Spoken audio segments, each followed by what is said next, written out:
ओम नमः सिद्धेभ्यः ओम नमः सिद्धेभ्यः णमो ओरियंताड़म णमो सिद्धाड़म णमो आईरियाड़म णमो वज्रायाड़म णमो लोए सब साहुड़म। चलते फिरते तीर्थ हैं हरते सब संताप, हम तो बस इतना जानते आप सरीखे आप, हम तो बस इतना जानते आप सरीखे आप। कुंडलपुर के बड़े बाबा की, मूल नायक श्री शांतिनाथ भगवान की, परम पूज्य आचार्य भगवान गुरुदेव शिक्षण विद्यासागर जी महामुनिराज की, परम पूज्य आचार्य भगवान श्री शमय सागर जी महामुनिराज की, तीन कमनौकर मुनिराजों की, मुनि श्री विमल सागर जी, अनंत सागर जी, धर्म सागर जी आदि समस्त मुनिराजों की,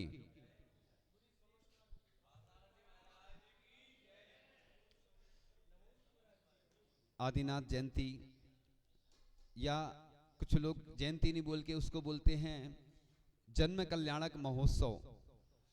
अपन लोग अपना जन्मदिन तो बहुत अच्छे से मनाते हैं, लेकिन भगवान की जब बात आती है तो ऐसे मनाते हैं जैसे उदासीन सबको दीक्षा लेना हो, क्योंकि उसमें हमारा स्वार्थ नहीं रहता, वो क्योंकि समाज बनाएगी। ये गलत धारणा है। अगर तुम्हें पुण्य बढ़ाना है तो हमने तो एक बहुत अच्छी चीज सीखी है जीवन में, कोई भी अच्छा काम हो रहा हो उसमें बढ़ चढ़ के हिस्सा लो, और युवाओं को तो आगे आना ही है। कल हमें ज्यादा लोगों की जरूरत नहीं है, 1008 लोग चाहिए बस, क्योंकि लोगों को चिंता है कि इतने लोग कहां से आएंगे, नहीं आएंगे तो हम देवों को बुला लेंगे। क्योंकि अभी किसी ने बताया कि एक दिन दोपहर में 1 बजे देवों के द्वारा अभिषेक हो रहा था। अतिशयकारी भगवान है, तुम लोगों को विश्वास नहीं है। हमारे गुरुदेव तो अतिशयकारी थे, चमत्कारी, और भगवान भी, हमें तो विश्वास है। लोगों को विश्वास नहीं रहता, क्योंकि लोगों को जब देख लेते सामने तभी विश्वास होता है ना। तो चिंता नहीं करो, जन्म कल्याणक देव मनाते हैं, 1008 कलशों से अभिषेक करते हैं। आपने देखा होगा जब पंच कल्याणक होते ना तो 1008 कलश वाले अगर नीर भी रहते हैं, जितने लोग रहते हैं विक्रिया हो जाती है ना, तो ऐसा दृश्य होगा ना तो तुमने देखा होगा ना हमने देखा होगा। विश्व के लोग जहां भी हमारी बात पहुंच रही है ना, सभी लोग अपने नाम भी भिजवा सकते हैं, शांति धारा में उनके उच्चारण होंगे। अगर हमारी अनुकूलता रही, मैं बोलता इसलिए नहीं हूं कि मेरे महाव्रत हैं, सत्य महाव्रत है, अगर मैंने बोल दिया नहीं हुआ, लेकिन मेरी कल भावना है, भावना तो बोल सकता हूं मैं। 1008 लोगों के नामों का कल उच्चारण हो सकता है, संभावना है, पहले से बोल दूं। लोग आए चाहे नहीं आए, विश्व में जहां तक भी मेरी बात पहुंचेगी ना, पूरे लोग अपने नाम तो भेज सकते हैं। और जो सौभाग्यशाली होंगे, बड़े पुण्यशाली होंगे कि यहाँ की चतुर्थकालीन प्रतिमाओं का अभिषेक शांति धारा करने का अवसर मिलेगा, जो जहां से भी हो, जहां जैसे भी सुन रहे होंगे, वो सब आ सकते हैं। नहीं आ सकते हैं तो शांति धारा में नाम उच्चारण जरूर करवाएं, क्योंकि ऐसी ऊर्जामयी प्रतिमाएं हैं चतुर्थकालीन। हमें भी बहुत ऐसा आनंद का अनुभव हो रहा है जैसे हमें दुनिया की सबसे बड़ी संपत्ति मिल गई हो, क्योंकि लोगों की अनुकूलता नहीं बन रही थी, लेकिन हमने कहा वो तो होगा, जितनी वेदी है ना उतने लोग तो आ जाएंगे, इतना तो विश्वास है। और देव भी आएंगे, वो भी करेंगे अभिषेक, आपको नहीं दिखेगा। तो ऐसा दृश्य कल देखने को मिलने वाला है कि बस जो नहीं आ पाएंगे वो पछताएंगे, क्योंकि बड़े पुण्य से ऐसे योग बन पाते, संयोग बन पाते, बहुत मेहनत करनी पड़ती है, प्रेरणा देना पड़ता है। और हम तो कहते हैं ना कि हर जगह ऐसी प्रतियोगिताएं रखना चाहिए श्रीफल चढ़ाने की, जिससे गांव वालों को पुरस्कृत किया जाए। जिस गांव से ज्यादा लोग आएंगे ना उनको पुरस्कार दिया जाएगा, है ना। ऐसी प्रतियोगिताएं, आरती प्रतियोगिता रखो कि 1008 दीपकों से भगवान की आरती करें। द्रव्य सजाओ प्रतियोगिता, एक बार छिंदवाड़ा में थे तो उधर लाड़ू थे, ऐसे ही चढ़ता था, लाड़ू प्रतियोगिता करी तो इतने सारे लाड़ू आए, और एक से एक अच्छे से गाजे बाजे के साथ। मतलब आजकल कंपटीशन का जमाना है। लोग कई बार सौदरमिंद की बात आती, महाराज जी हमें बनना है, हमारे पास पैसा नहीं है, हमें माता पिता बनना। जब निःशुल्क होता है, कम राशि में होता तो करते नहीं है लोग, और जब ज्यादा होता सो नहीं करते, बहाने मनाना कुल मिला के लोगों को। इसलिए ऐसी कोई कल व्यवस्था नहीं रखी गई, जैसी व्यवस्था तुरंत होगी वैसा आपको अवसर मिलेगा। तो इस प्रकार से प्रतियोगिताएं होंगी, है ना। अभी हम अपनी तरफ से घोषणा इसलिए नहीं करते कि जैसी व्यवस्था होगी, लेकिन हमारी भावना है ये, है ना, कि ऐसी प्रतियोगिताएं होना चाहिए जिससे कि लोग आए और अपने भगवान का कर्त बर्थडे है, क्या है, बर्थडे। अब कोई का मनाते हो तो जाते हो, वो बुरा मान जाता है। हमारे सबसे आदिम तीर्थंकर प्रभु बोलते ना अपन, आदिनाथ भगवान का जन्म महोत्सव पूरी दुनिया मनाएगी, देव भी मनाएंगे और मनाया जाता है। अब जो नहीं मनाएगा उसका पाप कर्म का उदय होगा, जो नहीं आ पाएगा समझ लेना कि हमारा बहुत पाप कर्म का उदय है कि हम नहीं आ पा रहे हैं, क्योंकि ये महोत्सव अंतरराष्ट्रीय स्तर पर मनाया जा रहा है। और देखना आप कि आप भी कहोगे कि कितना आनंद आ गया। इसी में आनंद आना चाहिए। इसलिए जब सौधर्मेंद्र भी है ना, हजारों नेत्र बना के वो ऐसा दृश्य देखता है। इसलिए और हमारी एक भावना और है कि अपने अपने नगर में जितनी क्षमता हो उतना मिष्ठान वितरण भी करना चाहिए। पंचगणक में तो हम बोलते ही हैं, क्योंकि इससे भी प्रभावना होती है। वृक्षारोपण करना चाहिए, क्योंकि ये चीज़ें भी करना जरूरी है, इससे की रक्षा होती है। और तो आप लोग सब जानते हैं, अभी हम ज़्यादा तो नहीं बता पाएंगे, शॉर्ट एंड स्वीट में बताएंगे। इस प्रकार से अपन लोग अपने भगवान की प्रचार खुद करो ना। इंटरनेशनल इसलिए बनाते भगवान को, अपन को खुद विश्वास नहीं होता तो दूसरे को अपन क्या दिलाएंगे। लेकिन हम जो भी काम करते इंटरनेशनल तरीके से करते हैं, और देखा भी है कि उसका प्रभाव भी पड़ता है। तो इसलिए लोगों को लगता है कि कैसे होगा, क्या होगा। आचार्य भगवान का क्षेत्र है, और उनकी एक भावना थी कि ऐसा दृश्य देखे कि लोग पूरी लाइन लगा के जा रहे हैं और अभिषेक कर रहे हैं। उनके सामने वो नहीं हो पाया, लेकिन उनको दिख तो जाएगा, पूरा लाइव दिखेगा उनको। ऐसा दृश्य वो देखेंगे अपनी आंखों से। भले ही वो आज आचार्य परमेष्ठी के रूप में नहीं है, लेकिन उनकी जो भावना थी वो पूरी करेंगे। क्योंकि हमने एक विचार बनाया है कि आचार्य भगवान आज हमारे बीच नहीं रहे, कोई बात नहीं, हम उनको अपने हृदय में विराजमान करके उनकी कृपा और आशीर्वाद से हम वो काम करने का प्रयास करेंगे। ऐसे हमें युवाओं की आवश्यकता है, ऐसे पुण्यार्जक तैयार रहें, तो बस काम होते चले जाएंगे। आचार्य श्री ने जो भी कार्य किए वो स्वर्णिम अक्षरों में लिखे गए। तो इस प्रकार से प्रत्येक धार्मिक अनुष्ठानों में सभी मंत्रों में जो उपयोग होता है, सभी मंत्रों का शांति धारा के माध्यम से उसका किसी भी जगह प्राकृतिक प्रकोप, मनुष्य आदि का उपसर्ग नहीं हो, रोग दूर हो, कष्ट दूर हो, इस मंत्रों से अपन छिन्न छिन्न बिंदु हो जाएं, यानी समाप्त हो जाएं। मन के साथ आज शांति धारा के बारे में जानकारी बता रहे हैं आप लोगों को। शांति धारा क्या होती, क्योंकि अपन करते तो रहते हैं, अपन दवाई लेते हैं ना, दवाई काम नहीं करेगी जब तक कि विश्वास नहीं हो। आज लोग क्या है, धर्म तो करते हैं, उन्होंने कहा मंदिर जाना है, बस आते हैं, सिर पटक के चले जाते हैं। आप अगर वैसी अच्छी श्रद्धा से करोगे ना तो आपको कई गुना पुण्य मिलेगा। और तरीका भी होता है ना, जब भी भगवान को श्रीफल चढ़ाते हैं, शांति धारा करो तो गहरी श्वास लो पहले, फिर अंदर श्वास भरते हुए फिर शांति धारा करेंगे, उसका अलग प्रभाव पड़ता है। अब बहुत सारी ऐसी चीजें हैं जो हम जानते हैं लेकिन हम नहीं बता सकते हैं, कारण है क्योंकि वो अपने लिए होती हैं। बस ज्ञान किसके लिए होता है, विद्याओं का जो ज्ञान होता है वो किसके लिए होता है, अपने लिए, दूसरों को देने के लिए नहीं होता है। लेकिन हमारी तो प्रतिदिन भावना होती है कि जो रोगी हैं वो निरोगी बने और कष्ट दूर हों, सबके विघ्न बाधाएं दूर हों। इसलिए बोलते हैं, यही तो शांति धारा में भावना की जाती है। क्योंकि जैन दर्शन में मेरी भावना आती है ना, उसको बोलते हैं ना अपन, लाखों वर्षों तक जीऊं या मृत्यु आज ही आ जावे, यानी मैं लाखों वर्षों तक जीऊं या मृत्यु, तो डरना नहीं है। क्या होता है ना, पूरे देश में, विश्व में लोग बीमार रहते हैं तो खबर आती है कि शांति धारा करा दो, है ना। तो हम कई बार याद नहीं रहता है, या जब तक वो बोलेगा नहीं तो अपन कैसे कराएं किसी के नाम से, तो अनुमति देना पड़े। रजिस्ट्री होती है ना, जैसे जमीन की होती है रजिस्ट्री, मकान की होती है। ऐसे ही साधु संत जहां जाते हैं, जब तक श्रीफल नहीं चढ़ाओगे आप तो नहीं जाते, लेकिन अगर संकेत गुरु का रहता है तो चले जाते, क्योंकि हमें लोगों से मतलब नहीं है। जहां भी जाना है उधर के लोग निवेदन करें। तो आज लोगों में उदासीनता आ रही है। ये तो व्यवस्था है कि देखो सब लोग प्रसन्नता कर रहे हैं कि बहुत अच्छा इस क्षेत्र से जुड़ने का अवसर मिल रहा है। अभी तो कम लोग जुड़े हैं, अब तो 72 गांव जुड़ना है। आचार्य श्री के अनुसार 65 गांव थी, हमने और बढ़ा दी, हमने कहा 72 कर दो, अब 72 हो जाएंगे, जिसमें 72 है ना, 72 मतलब 9 का अंक हो जाता है। आचार्य श्री ने बड़े बाबा के यहाँ अभिषेक का बोला ना, कितने साल में होगा, 9 साल में। आचार्य श्री की सोच थी, देखो वो चले गए आचार्य श्री, हमें थोड़ी मालूम था कि वो चले जाएंगे, लेकिन वो ऐसा अंक दे गए कि 9, क्योंकि गोमटेस का 12 साल में होता है। तो आचार्य जब हम तो तभी समझ गए थे जब उन्होंने घोषणा की, उनके मुख से हुई, उन्हें मालूम था, उनको एहसास था कि अब हम तो नहीं रहने वाले, लेकिन बड़े बाबा का जो महोत्सव होगा वो अगले 9 वर्ष बाद होगा। इसलिए ये महत्व बढ़ाया जाता है। अगर रोज रोज वो चीज मिलने लगती तो महत्व नहीं रहता। देखो हम तो कहते हैं पूरे देश के लोग, जो हमारी जहां तक भी बात पहुंचे, पूरे विश्व में पहुंचेगी बात, तो यहाँ आप देखिए दर्शन जरूर करना। ऐसी एनर्जी वाली प्रतिमाएं हैं चतुर्थकालीन कि हम सुबह दर्शन कर रहे तो हमारे मन में आया कि पूरे भगवान के चरण छूना है, लेकिन हमने नहीं छुए अभी। हमने सोचा देखेंगे, तो हम तो जब चाहे छू सकते हैं, हमें कोई वो नहीं। लोगों को वस्त्र और नियम रहते हैं कि वस्त्र बदलना पड़ते, नियम रहते कि भैया प्रतिमाओं को नहीं छुओ। ये इसलिए रखी जाती व्यवस्था, ऐसा कहीं लिखा नहीं रहता, ये व्यवस्था है। चूंकि एक हाथ दूर से लिखा है दर्शन करने का, मुनिराज आदि के भी और भगवान के, लेकिन अब लोग नहीं मानते, आस्था श्रद्धा रहती है। एक बार एक गंज वासोदा की बात थी और आचार्य जी अंदर विराजमान थे। एक दिल्ली साइड से कोई व्यक्ति आया, जिद कर रहा था हम तो आचार्य जी के चरण छुएंगे।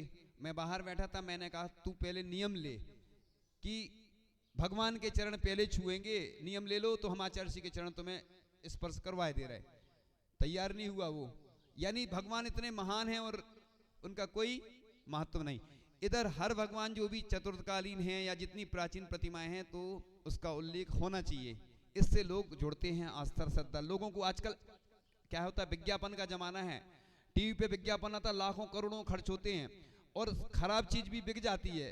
मतलब खराब, मैं किसी की बुराई नहीं कर रहा हूँ, मतलब ऐसा बोलना ठीक नहीं है क्योंकि लोगों को लगता है, यानी जो चीज बिकने वाली नहीं ऐसा बोल सकते, वो भी बिक जाती, ये ठीक है, सुधार कर देते हैं। क्योंकि आजकल क्या हो ना, मैं जो भी बोलता हूँ ना तो बहुत सोच समझ के बोलना पड़ता है। कभी भी कोई किसी को मैं कष्ट नहीं देना चाहता, इसीलिए मैं किसी का नाम नहीं लेता हूँ।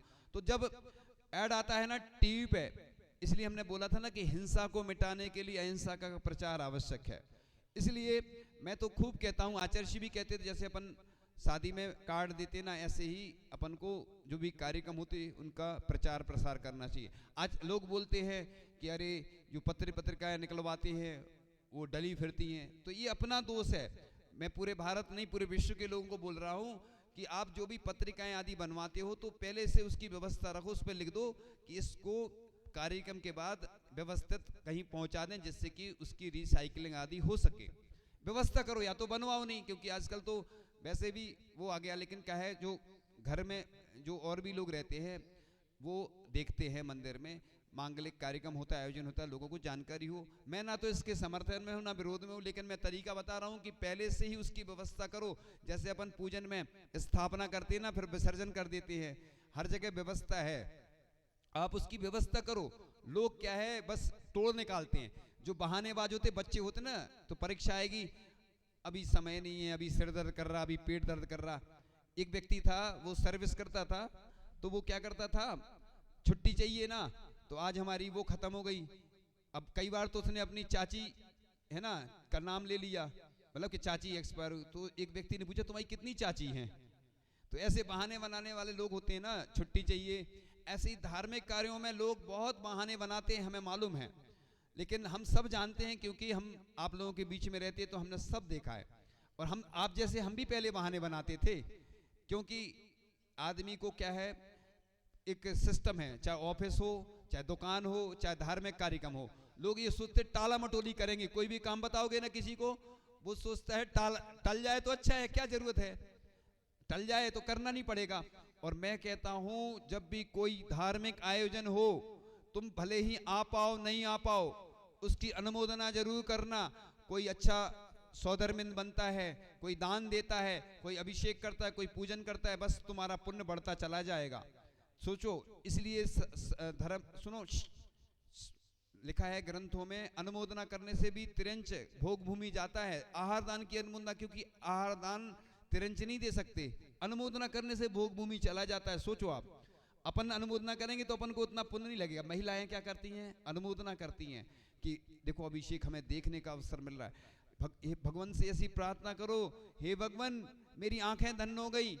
मैं भी जब भगवान के दर्शन करता हूं तो मालूम गंधोदक कैसे लगाता हूं, ऐसे इन 2 उंगली से लिया ऐसे ऊपर, क्योंकि हे भगवान मेरा ऊर्ध्व गमन हो और मेरा मस्तक आपकी ओर हमेशा झुकता रहे।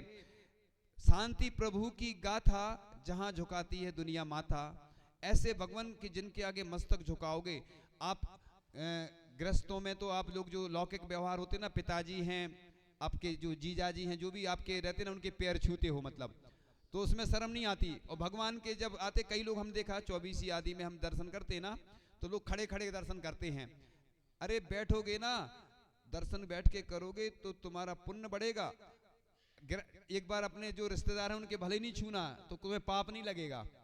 कई लोग तंबाकू खाते तो हम उल्टा नियम देते कि नियम ले लो कि इनके पैर नहीं छूना जब तक ये तंबाकू नहीं छोड़ेंगे।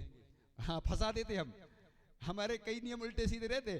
कोई मंदिर नहीं जाता तो हम उल्टा बोलते, आज से नियम ले लो, कभी मंदिर नहीं जाएंगे, भगवान का त्याग कर दो। आज तक कोई ने नियम नहीं लिया उल्टा। लोगों को क्या है, सीधा बोलो तो समझ में नहीं आता कि कैसे बोलो, पूजन करो नहीं करेगा, अभिषेक करो नहीं करेगा। मतलब लोगों को ऐसे ही भगवान हैं, लोगों को व्यवस्था भी दी जाती है तो भी नहीं आ रहे लोग, और उदासीन होते जा रहे हैं। अब भगवान को इंटरनेशनल लाओ, जहां जहां अच्छी प्रतिमाएं हैं, प्राचीन अतिशयकारी हैं, उधर जरूर लिखो कि इतनी प्राचीन है। ऐड का जमाना है, जब संसार उसी में चल रहा है तो अपन को संसार के साथ चलना पड़ेगा। अच्छी चीजों का खूब प्रचार प्रसार करो, क्योंकि भगवान का तुम जितना प्रचार प्रसार करोगे उतनी ऊंचाइयों पे तुम पहुंचोगे। आज लोग कोई दुखी है, कोई परेशान है, अपन अनुमोदना करते नहीं अच्छे कार्यों की, क्योंकि चिढ़ाती ना, इनने दान कर दी प्रतिमा, मतलब इनने प्रतिमा विराजमान कर दी, इनने दान कर दिया, हम अनुमोदना करें, जलन होने लगती। सारा शहर उससे जलने लगा है क्योंकि उसका नाम भी चलने लगा है। तो आज किसी का नाम चलने लगा तो लोग जलने लगते, अरे उनका इतना बड़ा मकान बन गया, नई कार खरीद ली, ये देखो सौदरमिंद बन गए, हम बन नहीं पाए। और हम तो कहते उल्टा करो। अपन क्या करते ना, जैसे किसी से बुराई हो जाती ना तो अपन उससे बोलना बंद कर देते। माध्यस्थ भाव तो लिखा है, माध्यस्थ भाव विपरीत वृत्तु, सामायिक पाठ में आता है ना, कि अगर हमारी किसी से अच्छी पटरी नहीं खा रही तो उसके प्रति ना तो बुरा सोचो, बस शांत रहो, सबसे अच्छा है। क्योंकि शांत रहने में कई बार फिर ठीक ठाक हो जाता है। इसलिए किसी को क्रोध आ रहा है तो अपन तुरंत उसको नहीं समझाते, नहीं बोलते, वो आराम से फिर धीरे समझा देते। तो ये क्या है ना, अपनी बहुत गलत आदत है, जलन, ईर्ष्या, ये बहुत चल रहा है। लोग बस एक दूसरे की टांग खींचने में आनंद लेते हैं। अगर हम तो कहते हैं अपने जैन समाज की जितनी भी प्रतिभा हैं, कोई गायन में आगे है, कोई चित्रकला में, तो उसको अपन को प्रोत्साहन देना चाहिए। अगर ऐसा करेंगे तो अपनी समाज आगे बढ़ने वाली है, नहीं तो बहुत, चतुर्थ काल तो है नहीं, अभी पंचम काल है, धीरे धीरे हीनता आने वाली है। वो तो आचार्य भगवान के उपकार हैं, साधु संतों के पूरे उपकार हैं कि उन्होंने इतने सारे तीर्थों को विकसित कर दिया जो 2000 साल तक रहने वाले हैं, नहीं तो क्या स्थिति होती। तो इसलिए ऐसे कार्यों के लिए प्रेरणा दो, जितनी शक्ति है उतना दान करो। जरूरी नहीं है कि लाखों करोड़ों की बोली लो, आप छोटा छोटा दान कर सकते ना। शांति धारा के माध्यम से, अभिषेक के माध्यम से, गौशाला के लिए, पाठशाला के लिए लोग छोटा छोटा दान भी देंगे ना, तो अंतरराष्ट्रीय स्तर पर करोड़ों रुपए की राशि इकट्ठी हो सकती है। लोग भाई सोचते हैं अरे बड़ा देंगे क्योंकि नाम होता है बड़े में, छोटा दान भी महान बनाता है। और जो दान करता है, ऐसा लिखा है कि तीर्थंकर प्रकृति का बंध होता है। इसलिए जिनको जहां जाना हो, कुंडलपुर भी जाएं, हम किसी को नहीं मना करते कि नहीं ना हो, लेकिन हमारे शांतिनाथ भगवान, ये भी एक महातीर्थ है, आचार्य भगवान की कृपा से पल्लवित हुआ है। और हम तो जहाँ हैं वहाँ से मनाएंगे ना। और आदिनाथ भगवान तो कुंडलपुर में भी हैं। हम सबसे पहले जय किसकी बोलते, क्योंकि हमारे आचार्य श्री सबसे पहले कुंडलपुर के बड़े बाबा की जय बोलते थे। और बड़े बाबा ने आचार्य श्री विद्यासागर जी महाराज को, और कई जो दानी हैं, देश के सबसे बड़े दानी आज जो है ना ऊंचाइयों पे पहुंचा है बड़े बाबा ने। तो बड़े बाबा का कल आदिनाथ भगवान जो है ना, उनका महोत्सव बड़े धूमधाम से और बहुत अच्छे उत्साह के साथ मनाना है। चिंता नहीं करो, अगर तुम्हारे पास कोई कमी आए तो हमारे पास आ जाना। भले ही व्यवस्था नहीं है हमारे पास, कुछ नहीं है, लेकिन हो जाएगी। इसलिए दान देने से आज तक कोई गरीब नहीं हुआ, बल्कि प्रभु के करीब हुआ है। इसलिए अंतर्राष्ट्रीय स्तर पर ऐसे महोत्सव मना करके अपने आप को प्रफुल्लित, आनंदित करना चाहिए, जिससे कि हमारा जीवन अच्छा बने। हे भगवान, मैं कुछ नहीं कर पा रहा हूँ, आपकी बस आंखों से आपका दर्शन करता रहूं, इस मस्तक को आपके चरणों में झुकाता रहूं, इन हाथों से आहार दान करता रहूं, अच्छे अच्छे द्रव्य चढ़ाऊं, इन हाथों से अभिषेक करूं, मुझे हाथ मिले हैं, और इन पैरों से चल करके तीर्थ क्षेत्र की यात्रा करूं, और इन मंदिरों की वंदना करूं। इसलिए अपना नख से लेकर सिर तक हृदय भी जो है ना मेरा, भगवान बस आप ही मेरी आस्था के प्रतीक हैं, आस्था के देवता हैं, और मेरी अंतिम श्वास बस आपके चरणों में निकले भगवान।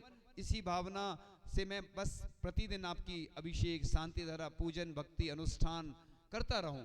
ऐसी बस भावना भाओगे, आपके रोग ठीक हो जाएंगे।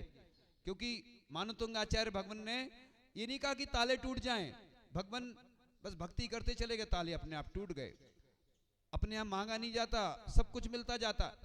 भगवान से बस प्रार्थना करो, हे भगवान, जैसे कोई बीमार है ना, वो ये सोचे भगवान मैं आपकी भक्ति करना चाहता हूँ, मुझे शक्ति दो, बस मेरा रोग ठीक हो जाए, ऐसी नहीं कहना कभी। भगवान मैं आपकी भक्ति करना चाहता हूँ, बस मुझे इतनी शक्ति देना कि बस अंतिम श्वास तक मैं आपकी भक्ति ही करता रहूं, आपके गुणगान गाता रहूं। देव सास गुरु पंच परमेष्ठी नव देवताओं की भक्ति और गुणगान में करता रहूं, ऐसी भावना से आप लोग इस महामहोत्सव को ऐसे तरीके से मनाएं कि बस आनंद ही आनंद आए आपके जीवन में, और सबके रोग ठीक हों, सबकी गरीबी दूर हो, सबकी विघ्न बाधाएं दूर हो। इन भावनाओं के साथ इस महोत्सव को संपन्न करना है। और एक एक प्रतिमा बड़ी ऊर्जावान है, सब चतुर्थकालीन प्रतिमाएं, उसमें भी बहुत सारे भगवान हैं। और ऐसा लिखा है कि 100 वर्ष प्राचीन भी प्रतिमा होती, वो प्रतिष्ठित भी नहीं होती तो पूज्य मानी जाती। वैसी पूज्य नहीं, मतलब एक आस्था की दृष्टि से। अब वो कुछ प्रतिष्ठा की व्यवस्थाएं रहती, वो संबंधी हम चर्चा नहीं करते, लेकिन लिखा है। तो ये तो कितने चतुर्थकालीन यानी कितने काल की प्रतिमाएं हो गई हैं। और ऐसा सोचो कि जब नगर में अपने जो भगवान रहते हैं, भली अभी भी प्रतिष्ठित होकर आते हैं, तो कितनी आस्था श्रद्धा रहती है लोगों की। और जब भगवान इतने प्राचीन हों तो उनकी तो महिमा का वर्णन करने के लिए कोई समर्थ ही नहीं है। ऐसे सभी जिनबिंब जो पूरी दुनिया में जहाँ जहाँ विराजमान है, ऐसे सब जिनबिंबों को हम नमोस्तु यहीं से करते हैं। भगवान मैं आपके दर्शन का सौभाग्य प्राप्त करूं, नंदीश्वर, कृत्रिम कृत्रिम चैत्यालय और जो जहाँ जहाँ प्रतिमाएं विराजमान हैं, हे भगवान अंतिम क्षणों तक मैं आपको ही ऐसे ही आपकी स्तुति करता रहूं, गुरु का गुणगान करता रहूं, जिनवाणी का गुणगान करता रहूं, हे भगवान। इन्हीं भावनाओं के साथ परम पूज्य आचार्य भगवान गुरुदेव शिक्षवाट आचार्य श्री विद्यासागर जी महामंडराज की, परम पूज्य आचार्य श्री समय सागर जी महामंडराज की।